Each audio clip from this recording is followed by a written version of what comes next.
ஆளுகை செய்யும் திறன் உள்ளவனாக, திராணி உள்ளவனாக, அவன் எதற்கு பயப்படாதவனாக, தேவனை போல சாயலிலும் அவருடைய ரூபத்திலும் உருவாக்கப்பட்டான். அதனுடைய நோக்கம் என்னவென்று சொன்னால், தேவன் தன்னுடைய மகிமையை மனிதன் மூலமாக வெளிப்படுத்த சித்தம் கொண்டிருந்தார்.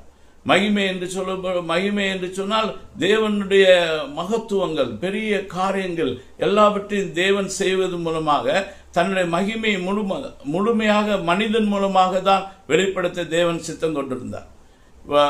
மகிமை நம்ம நினைக்கிறோம், வானங்கள் கர்த்தருடைய மகிமையை வெளிப்படுத்துகிறது. ஒவ்வொரு ஜீவராசிகளும் அவருடைய மகிமையை தான் வெளிப்படுத்துகிறது. ஒவ்வொரு ஜீவராசிகளும் அவருடைய மகிமையை வெளிப்படுத்துகிறது. சிங்கம் அவருடைய தைரியத்தை காட்டும்.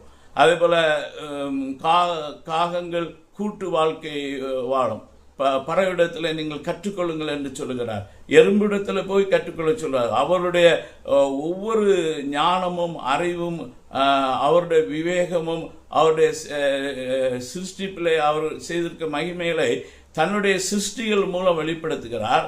ஆனால் முழுவதுமாக தேவ மகிமையை வெளிப்படுத்துகிறவன் யார் என்று சொன்னால் மனிதன் தான். ஏன் என்று சொன்னால் அவனுக்கு தேவன் தன்னுடைய சாயலை கொடுத்திருந்தார். கொலோசியரில் சொல்றார், தேவத்துவத்தின் பரிபூர்ணமெல்லாம் சரீர பிரகாரமாக அவருக்குள் வாசமாயிருந்தது. இந்த சரீரத்திலே தேவனே வந்து தங்கி இருக்கக்கூடிய ஒரு ஆலயமா இந்த சரீரம் இருக்குது. மனிதனை படைத்த நோக்கம், மனிதன் வந்து தேவனோடு சேர்ந்து ஆளுகை செய்ய வேண்டும். தேவனுடைய மகிமையை இந்த பூமியிலே வெளிப்படுத்த வேண்டும். தேவனுடைய பிள்ளைகளாக நம்மை தெரிந்திருக்கிற நோக்கம் என்னவென்று சொன்னால், தேவனுடைய மகிமையை வெளி காட்டும்படியாக.